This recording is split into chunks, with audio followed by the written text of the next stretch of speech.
Esto es Imagen Empresarial. Desde la semana pasada aquí le contaba esta indagatoria que dio a conocer la Comisión Federal de Competencia Económica y que, relativo a las plataformas de comercio electrónico, ha generado un montón de reacciones a propósito de los hallazgos, y por eso le agradezco mucho a José Manuel Aro Cepeda, el titular de la Autoridad Investigadora de la COFESE, que nos tome la comunicación. José, muchas gracias. ¿Qué tal? Muy buen día, Rodrigo. Gusto saludarte. Gusto de saludarte. Bueno, comienzo por el principio. Saber cuándo comenzó la investigación que dio por resultado esta indagatoria.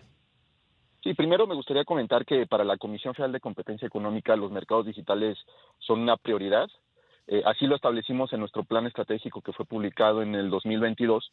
Y esta investigación inició justamente en ese año, en donde identificamos que podría haber inexistencia de condiciones de competencia en el mercado de plataformas de comercio electrónico e iniciamos un procedimiento sobre barreras a la competencia. ¿De qué se trata? Se trata de una indagatoria donde nosotros revisamos cuál es el funcionamiento del mercado y podemos detectar si existen barreras a la competencia que pudieran estar limitando la capacidad competitiva de los agentes en el mercado. En este caso particular, nosotros hemos identificado que muy probablemente no hay condiciones de competencia y determinamos la existencia de tres probables barreras. Primero, identificamos la artificialidad de algunos componentes de los programas de lealtad que están inherentes a los servicios de marketplaces. Y un poco me voy a regresar a explicar por qué es esto relevante. Tenemos que tener en cuenta que los marketplaces son plataformas o mercados que son de múltiples lados. ¿Y qué implica esto? Que es un agente económico o una empresa que controla un solo servicio y que atiende a distintos grupos de consumidores. Por una parte tenemos a los compradores como tú y yo, que todos los días compramos productos de todo tipo de categorías. Y por otra parte, esta misma plataforma interactúa con otro grupo de consumidores que son los vendedores, es decir, todos aquellos que venden productos y que se conectan a los servicios de marketplaces para poder hacer llegar sus productos al consumidor final. En este caso particular, lo que estamos viendo es que hay una parte de estos programas de lealtad que no necesariamente forma parte del servicio de marketplace, que son los servicios de streaming, servicios de música o incluso hasta videojuegos. Y este componente que no necesariamente es inherente a este servicio de plataforma genera que los consumidores se vuelvan, digamos que cautivos de algunas de las plataformas que están en estos mercados. ¿Cuál es la consecuencia de esto? Pues básicamente los vendedores no pueden llegar a los consumidores del otro lado de esta plataforma cuando hay un nuevo entrante o una plataforma que no provee estos servicios, se le dificulta llegar por esta circunstancia. Tenemos que tener en cuenta que en nuestra investigación encontramos que una buena porción de los consumidores no quieren los servicios de streaming, lo que quieren es un servicio de marketplace con envíos gratuitos, con envíos rápidos, y que hay que tener en cuenta que lo que estamos proponiendo aquí es no prohibir a las plataformas que actualmente venden estos servicios de proveer estos servicios de streaming, sino simplemente estamos dando la opción para que los consumidores puedan contratar lo que así desean, ya que hoy en día solamente pueden contratar de manera empaquetada estos servicios. Claro, te voy a interrumpir tantito, José Manuel, vinculado a esto, porque obviamente imaginas la cantidad de reacciones. Bueno, hay dos jugadores que es en los que estamos pensando, Mercado Libre y Amazon. Evidentemente todos estamos familiarizados con Amazon Prime. Si Amazon como estrategia lo regala, o lo que ustedes encontraron es que en la estructura de costos de lo que se paga en la suscripción, por ejemplo, en el caso de Amazon Prime, viene digamos, te lo incluyen en la estructura de costos, porque quizás la compañía, ambas, podrían argumentar, oye, pues yo se lo quiero regalar a mis clientes, ¿no? Así como te regalan, no sé, a veces cosas. ¿Qué detectaron ustedes en esa parte en términos de estructura de costos? Y si hay un diferenciador. Y sobre todo, ¿cuál sería el posible camino en términos de, entonces lo tendrían que cobrar o cuál es la idea, digamos, detrás de la indagatoria? Sí, hay que tener en cuenta que si bien aparentemente para el usuario estos servicios podrían ser gratuitos, o al menos esa es la percepción, lo que es una realidad es que no lo son. Es decir, todas estas empresas lo que hacen es buscar maximizar sus beneficios y es normal en este Uh-huh. ambiente o este sistema económico actual. Entonces, en ese sentido, esa es la percepción que tiene el consumidor, que está recibiendo un servicio gratuito cuando no necesariamente lo es. es en ese sentido, te digo, nosotros recabamos una gran cantidad de información que incluso fue aportada por estas empresas. Durante el procedimiento de investigación nosotros O tuvimos sea, contacto con ellas. si por ejemplo, porque habría dos opciones, ¿no? A lo mejor en el caso de Amazon, lo que pasa es que supongo que si uno observa el tema de Netflix, ¿no? Y pues tú dices, oye, tú pagas una suscripción, pues ni modo que Amazon te la regale, ¿no? O Sí. Mercado Libre que lo ha hecho como respuesta a Amazon, ¿no? Porque dice, oye, si ellos lo tienen, pues yo también tengo que tener algo, no necesariamente que ellos produzcan directamente el contenido. Pero en ese escenario, pues entonces yo podría decir, oye, pues Amazon me está obligando a pagar el equivalente a $10, pero ¿qué tal que le pone anuncios y entonces pues ya de ahí está subsidiando, digamos, esa parte? O cuál, digamos, es, sobre todo pensando en cuál pudiera ser la respuesta de las empresas que, de acuerdo a la indagatoria que ustedes han hecho, quedaría conforme COFESE, eso por un lado, y dos, si sí está muy diferenciado en la estructura de costos, porque es una empresa tan grande, ¿no? Que pues en una de esas dice, bueno, pues en el margen me funciona porque me atrae más suscriptores y realmente pues no le estoy cobrando nada. O, digamos, ¿qué identifican ahí?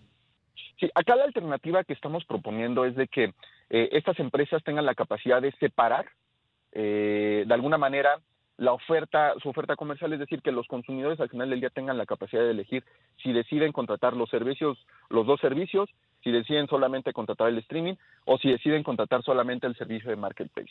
O sea, al final del día lo que estamos proponiendo es de que existan estas alternativas y que al final del día las empresas tienen la libertad de escoger cuál es la mejor estrategia que les permita a los consumidores realizar estas elecciones de manera propia, sin que forzosamente te estén obligando a que contrates un servicio propiamente sin que tú lo necesites necesariamente. O sea, ese es el punto particular de esta barrera.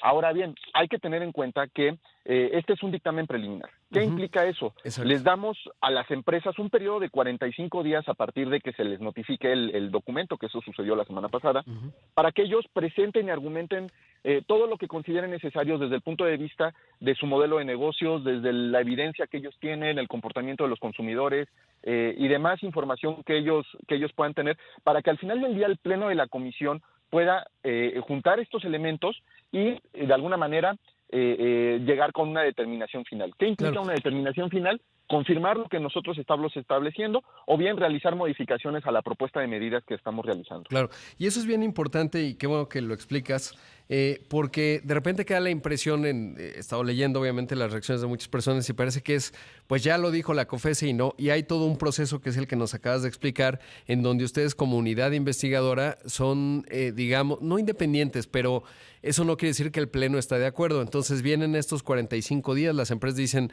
sí, no, por qué, tal, habrá sus argumentos. Y luego esto, ya con las observaciones de las empresas, se somete al Pleno de la Comisión Federal de Competencia. Tengo entendido que siguen siendo 4. Votan en cuánto tiempo, digamos, dura, o sea, pasan los 45 días y automáticamente el Pleno lo desahoga, o cuál es el horizonte de tiempo en esta parte Sí, actualmente la autoridad investigadora es independiente del Pleno de del la Pleno. Comisión. Digamos que funcionamos como un fiscal y una parte que resuelve, un Exacto. fiscal y un juez. Después de estos 45 días viene un periodo en el cual se tienen que analizar las pruebas que se presenten, se tienen que analizar el dictamen. Es un dictamen con una gran cantidad de expedientes, de documentos. Estamos hablando que en el dictamen, incluidos los anexos, son más de 500 páginas.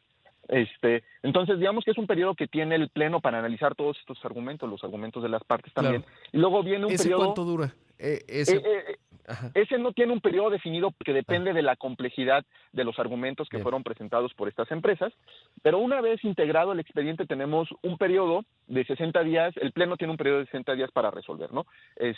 Al final del día, ¿qué es lo que estamos buscando con este dictamen preliminar? Pues es básicamente, en primer lugar, con esta barrera, que el consumidor tenga la capacidad de De elegir.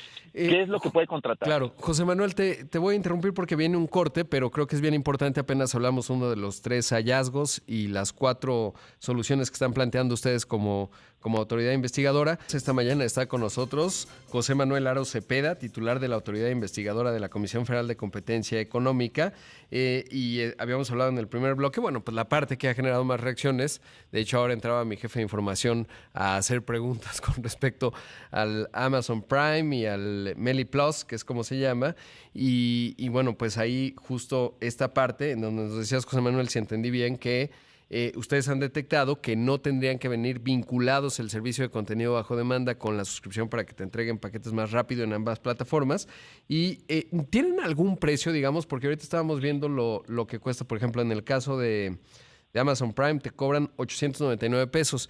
Y de acuerdo, y si entendí bien lo que ustedes han determinado, es que si yo quiero que me entreguen paquetes rápido, no necesariamente, si no me dan el video, a lo mejor me costaría 700 pesos. ¿Hay un número que identificaron en donde cuánto bajaría, digamos, ese pago anual o también se puede pagar mensual?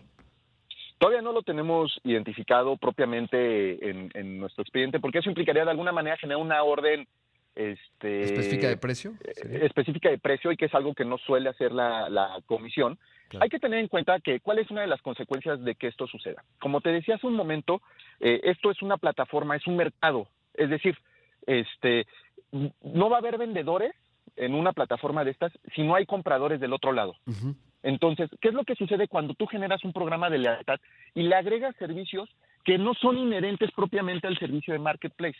La consecuencia es que todos los consumidores van a desear estar solamente en una plataforma o en unas pocas plataformas, generando que los vendedores se vayan forzosamente a ese servicio de Marketplace necesariamente, y va a dificultar que haya entrada de nuevos competidores o que los que ya están sean más agresivos en el mercado.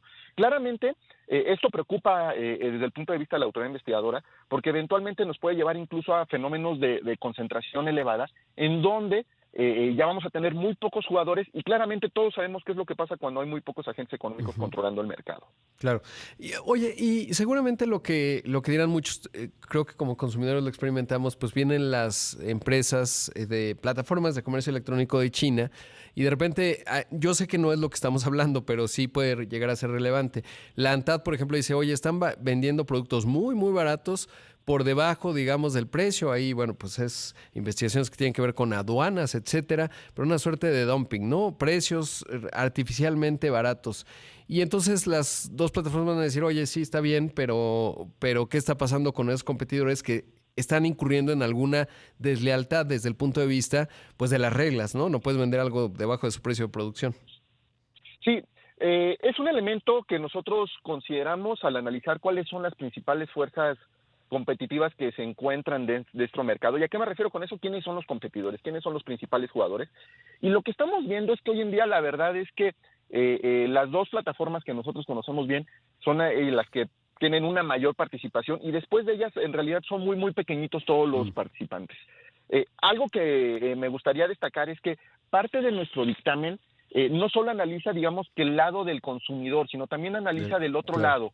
Es decir, recordemos que para que un marketplace pueda funcionar requiere de una solución de pago, es decir, para que nosotros podamos pagar, y lo más importante, requiere de una solución logística. Entonces, en ese sentido, si me permites, me gustaría platicar de otra de las barreras que estamos exacto, que es bien importante. Que es el tema de la propia preferencia que le dan las plataformas de comercio electrónico a sus propias soluciones logísticas. ¿De qué se trata esto? Tú cuando compras un producto hay una cosa que se llama la oferta destacada o el buy box. Normalmente lo que estamos identificando es que uno de los elementos más importantes del buy box o para ganar una oferta destacada, ¿y qué es esto? Cuando tú compras un producto hay una gran cantidad de artículos ahí o una gran cantidad de vendedores. Tú seleccionas uno y muchas veces no sabes cuál es el mecanismo de asignación de un vendedor en específico. A veces tampoco el vendedor no lo sabe tampoco. Entonces se te asigna, y muchas veces lo que estamos viendo es que esta asignación tiene que ver con los propios servicios logísticos de la propia plataforma. ¿Qué implica esto? Que un vendedor usualmente se siente atraído a utilizar una sola plataforma porque es incapaz de conectar o seleccionar cuál es el servicio logístico que él quiere utilizar. Es decir, si quiere utilizar el de la propia plataforma o bien si quiere utilizar el de un tercero que pueda competir perfectamente en términos de calidad y servicio con los propios servicios de la plataforma. Ese es uno de los elementos que estamos viendo aquí. Es decir, le estamos dando la posibilidad con esta medida de que otros servicios logísticos se conecten a las plataformas y los vendedores sean capaces de ofrecer mejores precios o mejores condiciones de entrega que los que a lo mejor propiamente están utilizando las propias plataformas de comercio electrónico. Claro. Otra de las barreras, Ajá. sí, perdón, Rodrigo. No, brevemente ahí, y ahí, digamos, con que fuera transparente de cara al vendedor, obviamente también al comprador, que como bien dices, para el comprador no es necesariamente tan transparente ni para el vendedor, pero pienso que es economías de escalas, ¿no? Por ejemplo, si estas plataformas han invertido, pues no sé, muchos millones de pesos en desarrollar la última milla, comprar aviones, etcétera, pues probablemente en la economía de escalas les va a salir más barato, porque además conocen sus centros de distribución, sus EDIs, etcétera, tienen toda una logística, versus un jugador externo. Finalmente, si ellas fueran más competitivas, por ejemplo, si el costo sale, voy a decir un número, 100 pesos y a la competencia, digamos, a las grandes empresas de paquetería, etcétera, te cuesta 130, lo que ustedes están proponiendo es que sea transparente, ¿no? Que me diga, oye, en FedEx, UPS, tal, o la que sea que quiera competir, te cuesta 130, en Mercado Libre, Amazon te cuesta 100 pesos, o al revés, ¿no? Podría ser el caso también. El punto es que sea transparente el precio. El punto es que los vendedores sean capaces de elegir cuál es el servicio logístico que quieren utilizar y bien eso les permita, por ejemplo, hay dos modelos aquí, hay un modelo que se llama el fulfillment y otro que se llama el dropshipping. Exacto. ¿Qué implica el primero? El primero básicamente tú le das todos tus inventarios a una plataforma. Ajá. ¿Cuál es la consecuencia de eso? Cuando leas todos tus inventarios en una plataforma, básicamente, como vendedor ya no puedes estar en muchas plataformas o te es más costoso. Claro. En cambio, si utilizas múltiples sistemas logísticos o un sistema logístico independiente, ¿qué te va a permitir eso? Que tú puedas estar interoperable en múltiples marketplaces. Claro. Y eso te genera un Exacto. beneficio como consumidor, porque donde tú quieras comprar, vas a poder encontrar todos tus productos. Sí, Al o final del sea, día, esto es un tema de opciones. digamos que el fulfillment, que es que lo tengan en inventario, lo podría tener cualquiera de las dos plataformas o un tercero, ¿no? Es O un un poco. tercero. O sea, Es que yo pudiera correcto. tener mi inventario con alguien tercero que incluso pudiera trabajar con las dos plataformas y entonces ya tengo economías de escalas del lado del vendedor y qué bueno. ¿Es un Así poco es, eso? así es. Bien. Así es permitir la interoperabilidad entre plataformas y entre diversos servicios logísticos. Y eso me lleva a otra de las barreras, que es, Sí. esa me parece muy, muy interesante. Voy a regresar con este tema de la oferta destacada. Muchas veces la plataforma decide por el consumidor cuál es la oferta destacada, pero lo curioso es que el vendedor tampoco sabe cuál es el mecanismo a través del cual te van a colocar en la oferta destacada. ¿Esto qué implica? Como vendedor, no sabes si debes de dar más barato, no sabes si debes de mejorar El algún esquema color, de ¿no? calidad, Ajá. no sabes qué es lo que debes de hacer. Sí. Y lo más paradójico de todo esto es que las propias plataformas lo que nos dicen es que los que la operan en México no saben cómo es que se asigna este esquema de la oferta destacada o el buy box.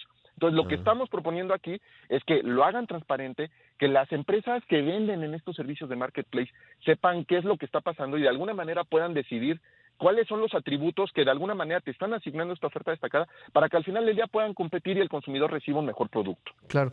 ¿Qué tanto de esta parte, sobre todo de la oferta destacada, ustedes observaron lo que ha ocurrido en otras geografías, por ejemplo Europa, que tienen muy bien investigado esa parte, o en donde también en otros países, en Estados Unidos y en Europa, ha habido investigaciones de cómo hay una discriminación, sobre todo porque estamos hablando de marketplace, ¿no? De estos lugares en donde hay vendedores y hay compradores, y eso es lo que lo hace atractivo, es lo que nos explicabas, pero incluso en el caso de una de las dos, pues produce sus propios productos, ¿no? Y a veces obviamente ha quedado documentado, está el caso de los pañales, en donde pues había una de pañales y dijeron nosotros lo producimos más barato, te bajas, y en fin, eso es complicado. ¿Qué tanto se informaron ustedes como autoridad investigadora de esas otras investigaciones?